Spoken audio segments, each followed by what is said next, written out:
Welcome back to the channel. Welcome back to the continuation of my midlife crisis. Today we are going to introduce a brand new car to the garage, a track-driven car, if you would, track DNA plus supercar looks, supercharged manual. I have been missing a manual car ever since my old 981 GT4. I had to get a manual back in the garage, and behind the garage today we have it for you. So in this video, we're going to take you on a full walk around, a drive. We're even going to get first impressions from my friend Clayton, who you've seen in other videos. He is my Stig. He is my, of all my friends, he is the best driver that I know, and I want to get his impressions on the brand new car. So with no other delay, make sure you subscribe, make sure you give this video a big thumbs up. Let's check out what's in the midlife crisis garage.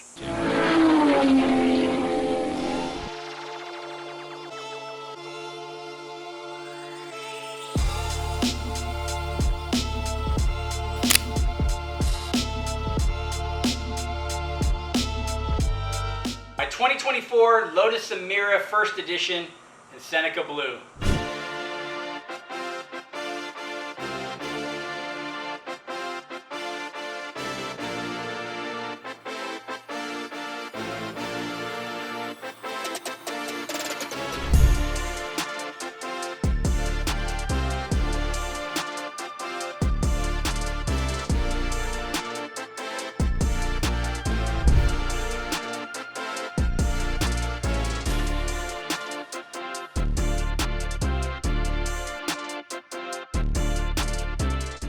So when I said supercar looks, I am not kidding. Lotus absolutely hit it out of the park with the Emira. If you've seen, they have their new electric hypercar, unfortunately, the Vija, I'm not quite sure, but the looks are absolutely incredible.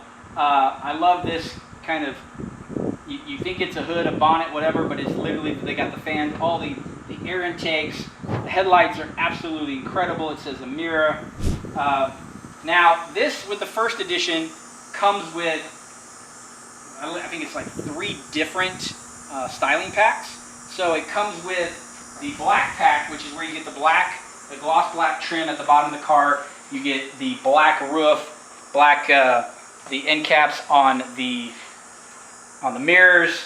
So the first edition, all of them are the same. They come with the driver's pack, which is the special suspension, the sports pedals. It comes with the convenience pack, which is the privacy glass. And the last pack is the convenience pack, which is things like rear view camera, front and back parking sensors, things like that. So it is fully spec'd out as far as you can do. One, I love Seneca Blue. I think they knocked it out of the park with this blue. It has kind of like a little tiny bit, it's not completely flat, but it's got a little bit of a metallic pearl into it. I love the contrast of the gloss black with the Seneca Blue. And we will add our own carbon fiber accents to the car. I'm a big fan of silver wheels, as you guys have seen with the McLaren. So, got the kind of 5 tri-spoke Lotus silver wheels. Got red calipers. Got the yellow badging instead of the black. The main reason, I mean, there's a lot of Seneca Blues first editions out there, so that wasn't the real thing. That it was the combination of what was spec. So I bought this car, it's, like I said, it's 2024, 2,000 miles. Now the previous owner, and I'll show you guys, I'll flash it here on the screen, had already done 2 modifications to it. So one, they put in a short shifter, which I don't know if I like or dislike yet. The jury's still out on that. It is very tight, very precise, as we kind of will tell you in the driver's kind of update coming up in the later part of the video. But they also did lowering springs. So this car does not have a lift. It is pretty low as it is, but they did some lowering springs on all 4 corners, and I still can tell that I need to do an alignment. So the alignment's coming up, but the stance is great.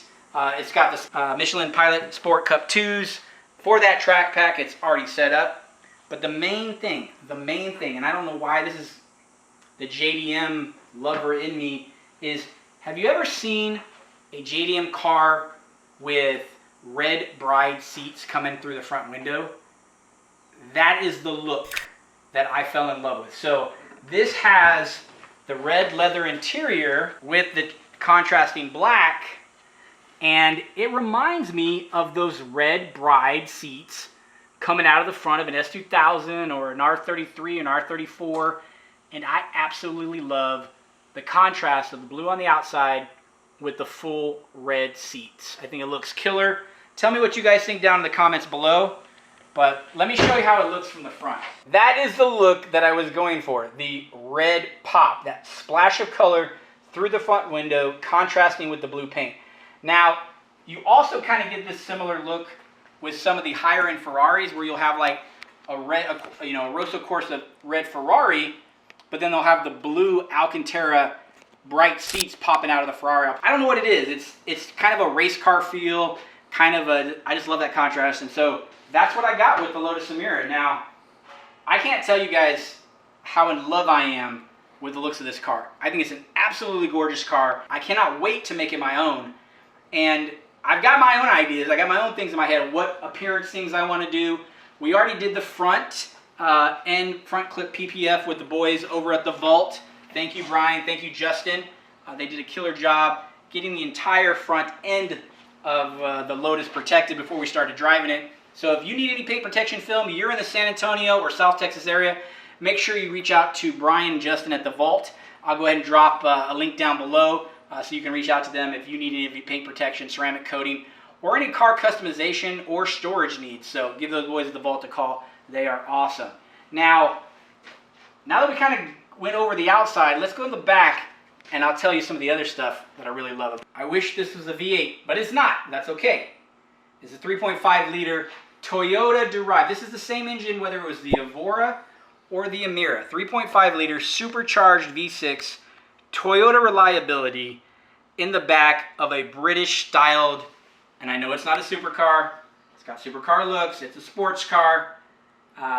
But it's a supercharged 6-speed manual 3.5 liter Toyota V6 inside of a British track car. Absolutely love it. Is it 0 to 60 in 2 seconds? No, but it's 3,200 pounds. Its steering is so precise, so quick, and let me go show you the best part. This guy right here. That is why, like I said earlier, I miss the manual transmission from my GT4. That is one hell of a presentation. You have the mesh down here with all the linkage for the shifter. It's very mechanical. It's incredible. They just did a good job. This is not your grandpa's Lotus anymore. The styling, the fit and finish, the Napa leather, the two-tone interior, the Alcantara. This has all of the features and functions I wanted for a sub-$100,000 car. Storage is a little bit lackluster. We've got a little bit of a shelf on the back. We've got a little bit of storage in the back. There's no frunk. There's nothing in the front. But we've got a little bit of a Huracan, Lamborghini, but it doesn't stay up. So when I push start, I just stick my fingers through the middle. But it's just the little touches. I mean, they did a good job. We still have got some manual dials for some basic functionality to give you that, but Apple CarPlay, Android Auto, it absolutely makes a difference. Super in love with it. I'm excited to see what we're going to do with this car. So, are you guys ready to get it out on the road? I'll give you guys my first impressions. Like I said, later in the video, I've invited my friend Clayton, who is, like I said, he's my local stick. It wasn't whether it was my AMG GTS, my C8 Corvette, the McLaren. He has gotten to drive all my cars because I trust his opinion. I love the way he drives. He drives manual better than almost anybody I know. So I wanted to get his impressions. And so at the end of this video, after I give you my review, I'm going to let him give you his unbiased first impressions of the Lotus Emira. So we're going to take my 2024 Lotus Emira out for a drive. Now, obviously, I've already driven a little bit, but I want to tell you a little bit about what I like and what I don't like about driving the Lotus Emira. I've had it now roughly about 500 miles, so let's get this on the road. Let's get it for a drive and tell you all about it. I can tell you the very first thing that I don't like is that 6-speed, or the gear shifter. Neutral sits back very far. It actually looks like you're in 4th gear, 2nd gear, but this is actually neutral. So when I go into 1 or I go into 3, that actually looks like neutral, but that's 3rd gear. So it's a completely different driving experience from a shifting perspective than most manual cars. So that's probably the first thing that I noticed that's completely different. So it takes a little bit of getting used to, but we'll manage. So, love that supercharger whine. You just hear it. and it just goes. I mean, it's quick. It's very light. Steering is very very precise. Lotus did a great job of continuing the DNA of their steering. Hydraulic control. Now the steering wheel, it's pretty basic. You got your menu controls, you know, volume, stereo, things like that. Love the Alcantara steering wheel. It's got a good position for the driver. The seats are extremely comfortable. I don't think I would have bought a Lotus in an Evora or Exige just because of the build quality, but now that the Emira, you know, has a livable, comparable daily driver, if you would, higher end interior quality, I'm glad that I made the jump, I made the leap. Now, this is not a daily driver, although we may use it for a daily driver. The goal with this car is I miss my 2016 981 Porsche GT4 manual that I got rid of in order to get the McLaren. So I wanted another manual car, and in the price range, and you know, to me this, that was the wrong gear. This has, like I said in the thumbnail and title, this has track DNA and supercar looks, but not a supercar price. And so I got it for a little bit under $95,000, so which I think it's a pretty decent value for what you get in a modern car. Apple CarPlay, Android Auto, you know, a lot of the creature comforts. There's a couple things which I'll show you later in the video that just don't make sense, that buying a $100,000 car that the Lotus Emira does not include. So, but what you do get, 3.5 liter V6, Toyota reliability, supercharged wine. You can actually see your throttle response in your rear view mirror, which I love. You just look back and all you see is you hit the throttle and it goes wide open. That's absolutely so cool. There's a lot you can do to this car from a mod perspective. Now, being that it's supercharged, being that it's, you know, a Camry V6, naturally aspirated, at least underneath, it's not a turboed car, you can't really do, you know, a bunch of tuning and boosting and different things like that. So we'll be able to add a little bit more power, which is in the plan. I do want to know what you guys would like to see us do as far as modifications, changes to the Lotus Emira. Should we go with appearance? Should we do track driving? Should we do performance upgrades? We're probably going to do all of it, but definitely want to get your thoughts on that. Drop those comments down below, because this is our next project car. The good part about this, I get British styling, but I get Toyota Japanese reliability. I don't have to worry about like I do with the McLaren. All right, so I love the different driving modes. You've got Tour, you've got Sport, and you've got Track. But I can tell you guys right now, throttle response, things like that, there's no reason to drive it ever in Tour. Just move it straight to Sport, and if you're a good driver, just go ahead and put it into Track. It is the best experience that you're gonna have. Let's talk about a few of the things that don't make sense on a $100,000 car. And I know this is gonna sound a little stupid. This is the Lotus key. You know, it says for the drivers on it. That's pretty cool. It is wireless in proximity for start, but it is not for the door locks. I have to actually hit unlock on the key fob in order for the doors to unlock. I mean, $100,000, a Hyundai for $25,000 has proximity and doors unlock as you walk up to the car. So they really kind of screwed the pooch on that one. Definitely having problems with the back hatch, the hatch button, the release. It's pretty sensitive, kind of like gremlins. I read about those on the Lotus forum. I haven't really ran into a problem like that. I just wish that for this price point, I walk up to the car, the doors unlock. A couple reasons that I bought this car. Like I said, I wanted something track focused, manual. I was looking for another manual experience. I wasn't ready to go back into a Porsche. I probably will in the future. This manual, it's very mechanical. It's not buttery smooth. Now that's why I say driving in track mode. Once you put it into track mode, I don't know what it is. The shifting is a lot smoother. It's very mechanical. You feel it, you love it. You can see it down here in the mesh grill on the side where the actual gear levels or the gear levers are actually actuating between the gears. It is so much fun to drive in track mode. Now, if I am just in touring or just going from neutral to first, it's overly mechanical, and I don't know what to say. All I can do is compare it to what I had in the Porsche GT4, and the Porsche GT4 is just enough of that kind of mechanical actuation feel, whereas this is just a tad more clunky at low speed. Drive it, put it in sport or touring mode, it is 100 times better, and it's actually very smooth at that point. So not sure what the difference is between the beginning and when you're actually driving it, but that's just my perspective, just my point of view. Those are my first impressions of my 2024 Lotus Emira First Edition. I'm excited. I don't like it when she's slow. I like her in track mode, and I like a windy, curvy road to really feel that manual transmission.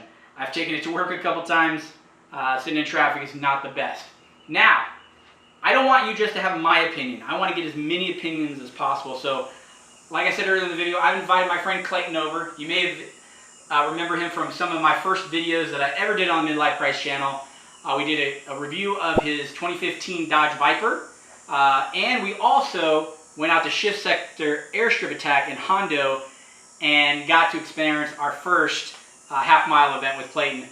Here's a little bit of footage of Clayton drag racing a semi-truck versus his Viper. One of the very funnest things that I ever got to film. So let's get Clayton over here. Let's get him to jump in and take the Lotus Emira for his first drive.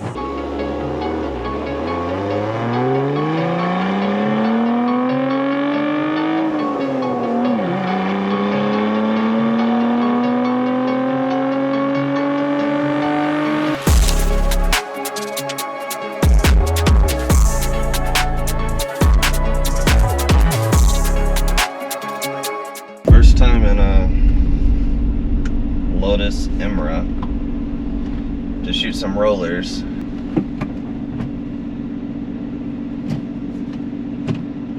The trans is very mechanical, and I can't tell whether or not I actually like that or not. Like right now this is neutral. Neutral looks like it's in 4th gear, but it's not because it sits kind of backwards. First looks like it's in neutral. Like it feels mechanical, but it's, how do I explain it? It feels mechanical, but like it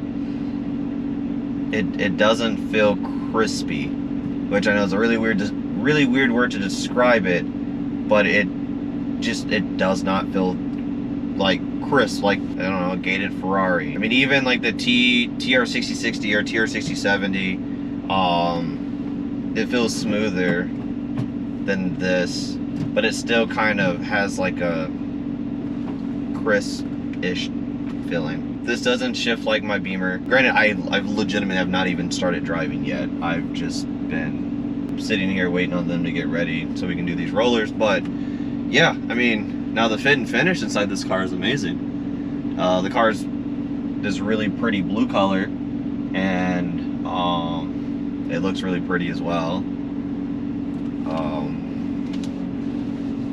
I like the steering wheel. Like, I like everything about the inside of the car. I probably will like how it drives, but the shifting just feels kind of funny.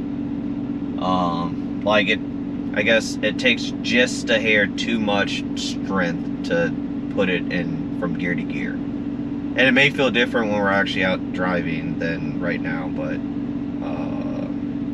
yeah. I mean, but it is cool. This car's cool. This car's very nice. I do like it. I wish it had one of those like pull up parking brakes, and not the parking brake that's like here. But can't win them all.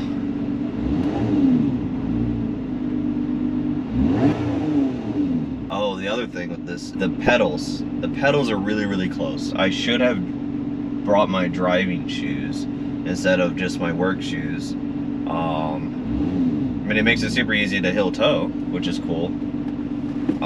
But it also seems like it'll make it accidentally hit the brake while you're hitting the gas.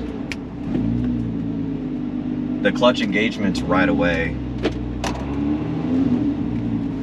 So that's interesting. First impressions of driving? It's not bad. It needs an exhaust. Oh.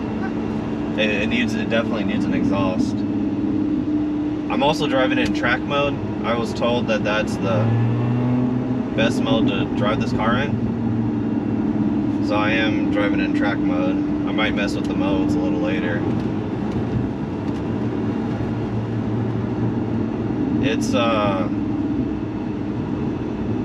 It's you know, the steering is pretty light. I guess it's a very Lotus-y, you know, steering. It's a very responsive. Like, this would be a fun car, I think, on the track with how it feels. Don't know how the sound system works, how good it is or not. I don't feel like trying to play something to see it because we're recording, but I imagine the sound system's pretty decent. Probably not crazy great, but probably not poor. This is a first edition car, so the clutch grabs right away. I will say, I mean, hearing the engine behind you, it's not bad. This is the manual V6 with a supercharger on it, 400 crank horse. It's a Camry motor, just for people who don't know that. It's legitimately a Toyota Camry V6 motor with the supercharger on top of it. Curious on how it sounds on the outside.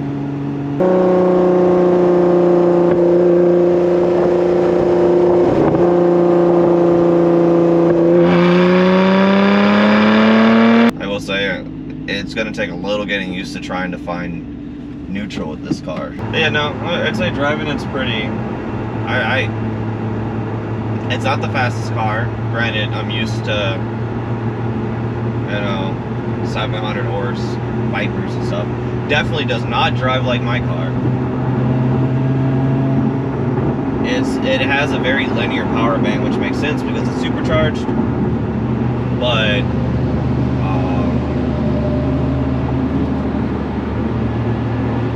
man, I mean, it is a very chill car to drive. I would say it is a very, like, it's very darting, which I actually like.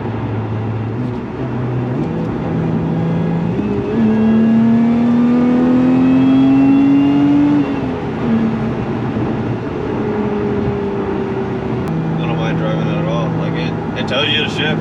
I don't know. It's a cool car.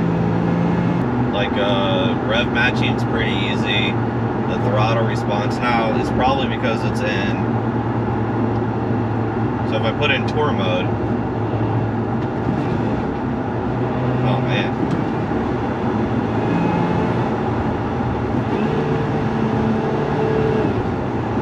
I will say in tour mode, not only is it quiet, now I don't know if it's piping sound in or not, but it is quite quiet in tour mode. The throttle response is like, it's not there. Ironically, it kind of actually feels like the Viper, because the Viper's throttle response is like delayed every time you get on the gas immediately. Like, it doesn't do anything. So like this, for example. So third gear, like, there is a delay, and then there's a lot of hang. So if I go to sport mode,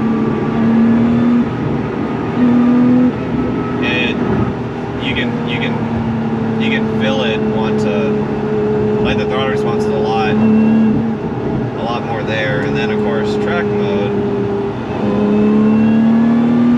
Honestly, track mode and sport mode don't feel too different. Just the throttle response does actually feel the same, but in track mode it turns off,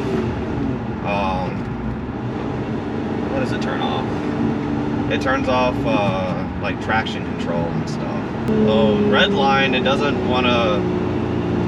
bounce off the red line. It does kind of what the BMW does, where when you hit the red line, it just poof, nothing. I redlined it, and it just goes and then it just just stops, which is not bad. I mean, that's what most stock cars do.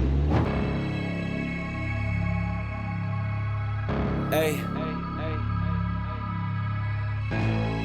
look at what we made. Look at where we going. Hey, everybody wanna see me stop. Breaking down walls, no sheetrock. Hot boy steaming off top like teapots. Hey, yeah, y'all want smoke, then get hit with a detox. Coast to coast, been a pro shooting E-locks. Y'all don't rap the bars, beat those cheap shots. Look at I came through blazing. Call me Kanye, what's crazy?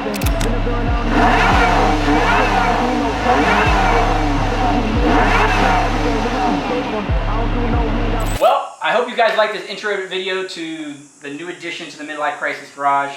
I'm excited about it. Tell me down in the comments below, what would you do? How would you modify? Performance, looks? Would you leave it alone? You know, I'm a car modifier. I love to modify cars. I love making them my own. To some people that's sacrilegious. To each their own. Let me enjoy my car, as they say. But tell me what you guys thought, what you guys think of the Lotus Emira, what you thought of this video. Put your comments down below. Give this video a big thumbs up if you enjoyed the content. More to come with the Lotus Emira. Until next time, we'll see you later. I'ma stand outside till it pan out. I'm a man now, pull 100 grand out quick on your tick pick. Look at how she pan out.